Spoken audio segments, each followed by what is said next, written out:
नमस्ते, स्वागत है आपका इस वीडियो में। तो ये वीडियो आप 1.5x में चला के देख सकते हैं। तो इस वीडियो में हम समझेंगे कि एएमसी क्या होता है, एसेट मैनेजमेंट कंपनी क्या होता है। तो जैसे मैंने बताया कि यहाँ पे इसका आर्टिकल क्योंकि सब कुछ आर्टिकल जो है ऑनलाइन भी मिल जाता है, तो मैं वो आर्टिकल ही आपको जैसे न्यूज़पेपर एनालिसिस करता हूँ, उसी तरीके से इन आर्टिकल्स को मैं इस्तेमाल करूँगा आपको कुछ चीज़ों को समझाने के लिए टू मेक यू अंडरस्टैंड।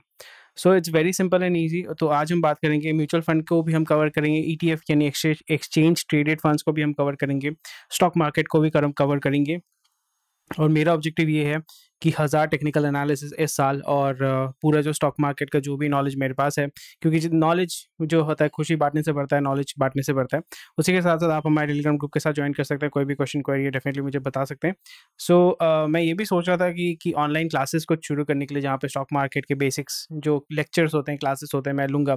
तो अगर आप इंटरेस्टेड है, मुझे कमेंट सेक्शन में हाँ ना बोलिएगा। एंड या that's about it. So let's get started. तो यहाँ पे हम बात करेंगे एसेट मैनेजमेंट कंपनी के बारे में। सो एसेट मैनेजमेंट कंपनी जो प्राइमरीली होता है, ये म्यूचुअल फंड में आपको सुनने को मिलेगा। म्यूचुअल फंड्स जब आप लेते हैं, परचेज करते हैं म्यूचुअल फंड, तो वहाँ पे म्यूचुअल फंड को जो चलाते हैं उसको हम कहते हैं asset management company. Mutual fund asset का मतलब सबसे पहले आपको समझना पड़ेगा what is asset. Asset management company, asset means something which generates income. जो आपको पैसा रोकड़ा बना के देता है उसको हम कहते हैं asset, which actually creates value. Income भी हो सकता है, कुछ भी हो सकता है, but which something which creates value for you is what we call asset. आप गाना बना के यूट्यूब में अपलोड करते हो, दैट इज, उससे अगर आपको इनकम होता है यूट्यूब से, दैट इज एन एसेट। अगर आप यूट्यूब में वीडियो डाल के वहाँ से एड रेवेन्यू कमाते हो, वो भी एक एसेट है। आप अपने जो स्किल जो है उसको लेके आप अगर ऑनलाइन बच्चों को पढ़ाते हो, वो भी एक एसेट है, आपका स्किल एक एसेट है। तो यहाँ पे एसेट को मैनेज करने वाला जो कंपनी है उसको हम कहते हैं एसेट मैनेजमेंट कंपनी। उसका शॉर्ट फॉर्म है आपका एएमसी। और यहाँ पे एसेट मैनेजमेंट कंपनी प्राइमरीली आपका डील करता है म्यूचुअल फंड को लेकर। सो जो म्यूचुअल फंड को मैनेज करता है उसको हम क्या कहते हैं, उसको हम कहते हैं एएमसी। ठीक है, आपको समझ में आ गया? तो चलिए शुरू करते हैं, कंटिन्यू करते हैं। तो एसेट मैनेजमेंट कंपनी का आपको डिटेल समझ में आ गया। तो एसेट मैनेजमेंट कंपनी क्या आप खुद लॉन्च कर सकते हैं?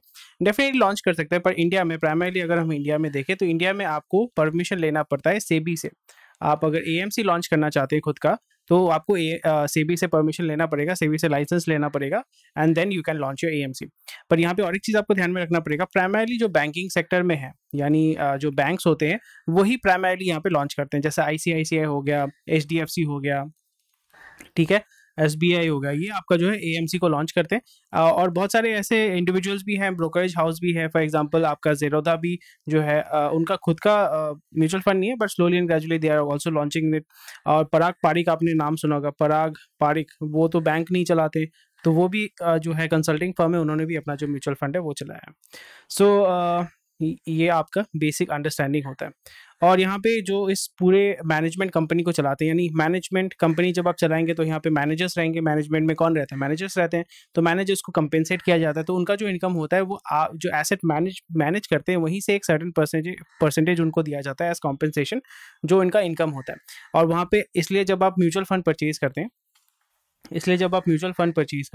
तो वहाँ पे आपको एक्सपेंस रेशियो देखना पड़ता है। एक्सपेंस रेशियो का मतलब कि आप म्यूचुअल फंड को पैसा दे रहे हो, और वो म्यूचुअल फंड जो है वो उस म्यूचुअल फंड में जो पैसा डाल रहे हो, वो जो एसेट मैनेजमेंट कंपनी के अंदर जो म्यूचुअल फंड है, वहाँ पे जो मैनेजर्स हैं वो आपके पैसे को मैनेज करते हैं। और अलग अलग जगह पे अलग अलग इंस्ट्रूमेंट्स में, वो स्टॉक हो सकता है, डेट हो सकता है, डेट या बॉन्ड हो सकता है, गोल्ड हो सकता है, कहीं पे भी जो है वो इन्वेस्ट करते हैं। और वहाँ पे जो इन्वेस्ट करते हैं, मैनेज करते हैं, पूरे पैसे, जो पैसा आपने दिया है वो जो मैनेज करते हैं, उसके लिए वो चार्जेस लेते हैं, जिसको कहते हैं एक्सपेंस रेशियो। एक्सपेंस रेशियो उसको भी मैं यहाँ पे कवर करूंगा। ठीक है, आपको समझ में आ गया एएमसी क्या होता है? सो अंडरस्टैंडिंग एएमसी, ठीक है। सो एएमसी चलता है कैसे? एएमसी आपका लेता है, फीस लेता है, आपका एक्सपेंस रेशियो लेता है। दो चीज आपसे एएमसी लेता है, एक है expense ratio,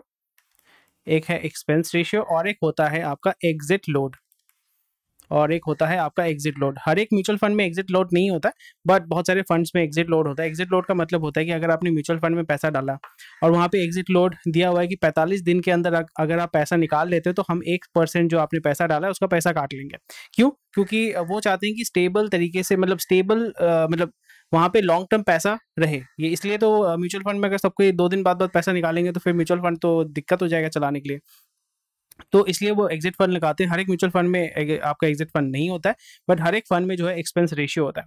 so expense ratio क्या होता है कि आपका जो फंड मैनेज कर रहे हैं उसका जो है एक सर्टेन परसेंटेज हर साल वो आपसे चार्ज करते हैं। For example it can be 1%, it can be 0.5%, it can be 2%। यानी अगर आप फॉर एग्जाम्पल यहाँ पे 1 लाख रुपए आप यहाँ पे इन्वेस्ट करते हैं, तो yeah, it would charge 100,000 annual fees to manage a portfolio worth of $10 million। यानी फॉर एग्जांपल आपने अगर 100 रुपए यहाँ पे म्यूचुअल फंड में डाला, तो वहाँ पे अगर 1% अगर एक्सपेंस रेशियो होता है, यानी हर साल वो 1 रुपए जो है आपके म्यूचुअल फंड से एज अ खर्चा वो निकाल देंगे। यानी अगले साल आपके पास इस म्यूचुअल फंड में अगर कोई ग्रोथ नहीं होता, आपका 100 रुपए ही रहता, तो अगले साल जो है आपका 100 रुपए 99 रुपए में हो जाएगा। पर आप म्यूचुअल फंड में इन्वेस्ट क्यों करते हैं? आप म्यूचुअल फंड में इन्वेस्ट इसलिए करते हैं कि आपका जो 100 रुपए है अगर 10% के रेट में ग्रो करता है, तो वो क्या होगा, 110 रुपए होगा।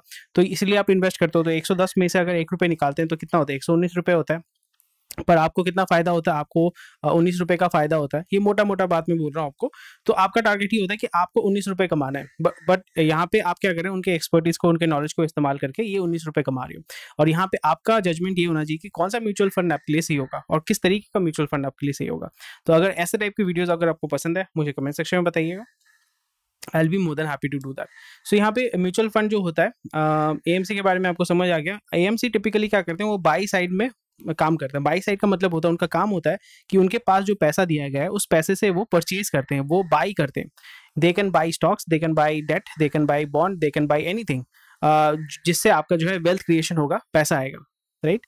और ब्रोकरेज, आपको समझ में, आपको यहाँ पे कंफ्यूजन हो सकता है कि एएमसी और ब्रोकरेज फर्म में क्या, स्टॉक ब्रोकर या ब्रोकरेज फर्म में क्या डिफरेंस होता है। ब्रोकरेज फर्म जैसे होता है, अलग अलग तरीके के ब्रोकरेज फर्म होते हैं। एक होता है फुल सर्विस ब्रोकरेज, एक होता है डिस्काउंट ब्रोकरेज। जैसे ज़ीरोधा इज डिस्काउंट ब्रोकरेज। तो वहाँ पे ब्रोकरेज में आप अकाउंट खोलते हो और वहाँ से ब्रोकर के माध्यम से आप स्टॉक परचेज और सेल करते हो, ठीक है। स्टॉक मार्केट में स्टॉक परचेज करते हो, सेल करते हो। एसेट मैनेजमेंट कंपनी के माध्यम से आप क्या करते हो, आप पैसा दे देते हो और वो एसेट मैनेजमेंट कंपनी डिसाइड करता है कि वो कहाँ पे इन्वेस्ट करने वाली है और वो आपके पैसे को मैनेज करती है। ब्रोकरेज हाउस और एसेट मैनेजमेंट कंपनी का आपका फंडा समझ में आ गया। ये चीज़ आपको ध्यान में रखना पड़ेगा। और तो बहुत सारे ब्रोकरेज हाउस हैं, जैसे मोतीलाल ओसवाल हो गए, फिर आपका शेयर खान हो गया। वो आपको सजेशन देते रहते हैं कि आप ये ले सकते हो, वो ले सकते हो, बट डिसीजन आपको लेना पड़ता है। बाय आपको करना पड़ता है, सेल आपको करना पड़ता है टिपिकली, राइट। तो ये चीज़ थोड़ा सा आपको ध्यान में रखना पड़ेगा। और उसी के साथ साथ एएमसी जो होती है वो फिड्यूशियरी फर्म्स होता है। यहाँ पे फिड्यूशियरी फर्म्स का मतलब क्या होता है, फिड्यूशियरी फर्म्स का मतलब होता है that they are technically liable. जो भी आप पैसा उनको देते हैं, they are liable, they are financially liable, और वो लीगली बाउंड है आपके बिहाफ में, आपके अच्छे के लिए वो काम करें। ये फिड्यूशियरी फर्म्स होते हैं सिंपल भाषा में। इंडिया में इतना टर्म आपको सुनने को नहीं मिलेगा, बट ये जो, क्योंकि इन्वेस्टोपीडिया है, ये आपका अमेरिकन वेबसाइट है, बट उसी से मैं आपको जो है समझाने की कोशिश कर रहा हूँ। इसलिए आप देखोगे कि आप जब कोई भी स्टॉक परचेज करते हो, तो ब्रोकर के पास जब आप ऑर्डर प्लेस करते हो, तो ब्रोकर आपसे परमिशन लेता है कि आपको ये जो है आपको बेचना है। इसलिए आप जब फॉर एग्जाम्पल स्टॉक मार्केट में स्टॉक बेचते हो, तो अगर आपका CDSL में आपका डीमैट अकाउंट है, या NDSL है, I forgot the name, CDSL तो मुझे याद है, या इस जहाँ पे आपका डीमैट अकाउंट है, वहाँ से आपको वेरिफिकेशन लेके फिर आपको जो है ट्रेड एग्जीक्यूट करना पड़ता है। पर आपका जब AMC को पैसे देते हैं, वो AMC आपसे बिना परमिशन लिए कुछ भी जो है स्टॉक ले सकता है, बेच सकता है। बट उनका ऑब्जेक्टिव ये होता है कि how they can give you more returns, आपका पैसा वो कैसे निकाल के देंगे। That's why AMC is different from brokerage firms. And brokerage typically बहुत ही कम पैसा लेते हैं, बिकॉज वहाँ पे आप ही मैक्सिमम काम करते हो, and they provide you with a platform where you can do the trading and all. और यहाँ पे मैं थोड़ा सा इंग्लिश और हिंदी मिक्स करके बोलूँगा, because I think some of the people are from south India as well who understand English better. So please let me know whether if you understand my English better और Hindi English will work better. North India से हैं, south India से हैं, बंगाल से, उड़ीसा, कहीं से भी हैं, please let me know weather this kind of videos actually work for you, where I'm speaking some part of it in Hindi, some part of it in English, so ताकि सबको समझ में आए, because we are Indians, we need to communicate with each other, doesn't matter the language. So that's about it. India में कौन कौन सी AMCs हैं, definitely bank के नाम पे आपको देखने को मिलेगा। निपॉन बैंक बोल के कुछ नहीं है, पर ये पहले रिलायंस म्यूचुअल फंड या रिलायंस कैपिटल बोल के आता था। सो वो निपॉन ने परचेज कर लिया, निपॉन लाइफ समथिंग इन्होंने परचेज कर लिया। इनके पास एसेट अंडर मैनेजमेंट कितना है, यानी इनके पास 2,80,000 करोड़ जो है पैसा है। SBI फंड जो है उनके पास भी 6,66,000। So this is the largest asset management company in India, अगर आपको कोई पूछता है। And the second largest asset management company in India is ICI, third is HDFC, fourth is fourth में जो है कंपटीशन चल रहा है आदित्य बिरला, कोटक महिंद्रा, निप्पॉन के बीच में जो है कंपटीशन चल रहा है। बट इंडिया का सबसे लार्जेस्ट एएमसी है क्या? SBI mutual fund. So this was today's video. इस वीडियो में आपको पता चला कि एएमसी क्या होता है, एएमसी कैसे फंक्शन करता है, how what are the properties and what are the functionalities of AMC. So thank you for watching this video. Take care and I will see you in the next video.